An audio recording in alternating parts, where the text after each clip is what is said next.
I got so much motherfucking design on right now. Break it down, bring it back, make it clap. I got 3 old thoughts, new guap, where that thing. Bitches on my line, and you know. Oke, langsung saja. Sini nanti akan menerangkan tentang pengertian just in time, sejarah dari just in time, tujuan dari just in time, kelebihan dan kelemahan dari just in time, manfaat just in time, dan penerapan just in time. Pengertian dari just in time. Konsep just in time adalah suatu konsep di mana bahan baku yang digunakan untuk aktivitas produksi didatangkan dari pemasok atau supplier tepat pada waktu bahan itu dibutuhkan oleh proses produksi, sehingga akan sangat menghemat bahkan meniadakan biaya persediaan barang, penyimpanan barang, stock cost, atau dapat diartikan tepat pada waktunya. Sejarah just in time. Konsep just in time adalah sistem manajemen pabrik modern yang dikembangkan oleh perusahaan-perusahaan terbaik yang ada di Jepang di awal tahun 1970-an. Just in time pertama kali dikembangkan dan disempurnakan di pabrik Toyota Manufacturing oleh Taiichi Ohno.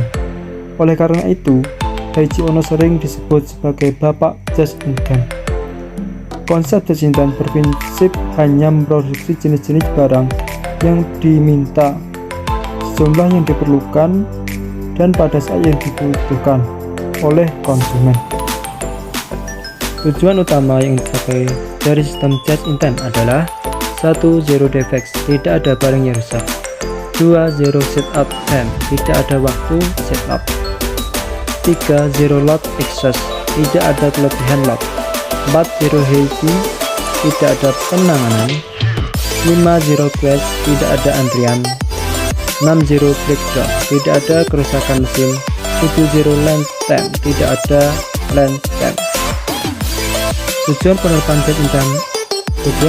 just in time. Menurut model dan Ansari, tujuan dari penerapan just in time adalah untuk meningkatkan kualitas produk dan produktivitas dengan mengeliminasi pemborosan. Kelebihan dan kekurangan dari just in time. Kelebihan dari just in time: 1. Tingkat persediaan atau stok level yang rendah sehingga menghemat tempat penyimpanan dan biaya terkait seperti biaya sewa, tempat, dan biaya asuransi. 2. Bahan-bahan produksi hanya diperoleh saat diperlukan saja, sehingga hanya memerlukan modal kerja yang rendah. 3. Dengan tingkat persediaan yang rendah, kemungkinan terjadinya pemborosan akibat produk yang ketinggalan zaman lewat kadaluarsa atau rusak atau usang akan menjadi semakin rendah. 4. Menghindari penumpukan produk yang tidak terjual akibat perubahan mendadak dalam permintaan. 5.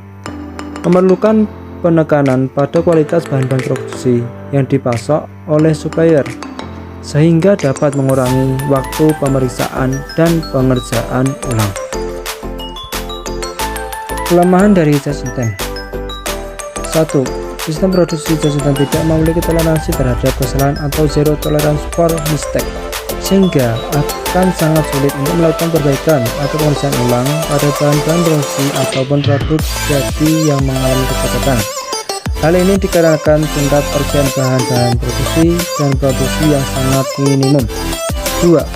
Ketergantungan yang sangat tinggi terhadap pemasok baik dalam kualitas maupun ketepatan pengiriman yang pada umumnya di luar lingkup perusahaan manufacturing yang bersangkutan. Terlambat pengiriman oleh suatu pemasok dan mengakibatkan terlambatnya semua jadwal produksi yang telah direncanakan. 3. Biaya transaksi akan relatif tinggi akibat frekuensi transaksi tinggi. 4. Perusahaan manufacturing yang bersangkutan akan sulit untuk memenuhi permintaan yang mendadak tinggi karena pada kenyataannya tidak ada produk yang jadi lebih tinggi. Manfaat just in time. Manfaat ataupun manfaat dari just in time menurut Amin Widya tanggal 1995 adalah sebagai berikut. Praktek just in time mengurangi tingkat persediaan yang berarti investasi yang lebih rendah dari persediaan. Rencana pembelian di bawah sehingga masyarakat dan suatu waktu panjang pengiriman. dan cara simpan lebih pendek. Tingkat mutu yang dimiliki telah dilaporkan oleh banyak perusahaan. Banyak material yang dibeli dapat dikurangi melalui analisis nilai yang lebih ekstensif dan kegiatan pengembangan termasuk yang komparatif. Manfaat sesimpan. Manfaat keuangan lain yaitu investasi yang lebih rendah dan persediaan. 2. Mengurangi biaya dan menangani persediaan. 3. Mengurangi risiko keuangan persediaan. 4. Investasi yang lebih rendah dalam ruang pabrik untuk persediaan dan produksi. 5. Pengurangan dalam total pabrikasi. Selanjutnya saya akan menerangkan tentang sasaran implementasi just in time pada PT Astra Honda Motor atau AHM. Penerapan just in time. PT HM berhasil memangkas proses menjadi lebih efisien karena proses produksi dilakukan dalam satu lot.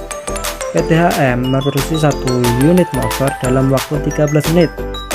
Produksi dilakukan dengan mesin sehingga tenaga manusia dialihkan untuk mengawasi dan menganalisis jalannya produksi. Sistem just in time telah memangkas waktu tunggu dan membuat setiap aliran produksi menjadi lebih efisien. Waktu menunggu terjadi akibat pengaruh kecepatan produksi yang ditentukan misalnya oleh kota produksi suatu mesin.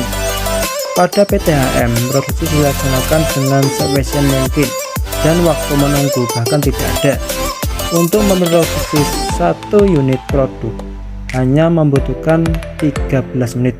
Hal ini bisa terjadi karena kemampuan teknologi yang dipakai PT HM dalam proses produksi. Demikian presentasi dari saya. Apabila ada salah, mohon maaf. Wassalamualaikum warahmatullahi wabarakatuh.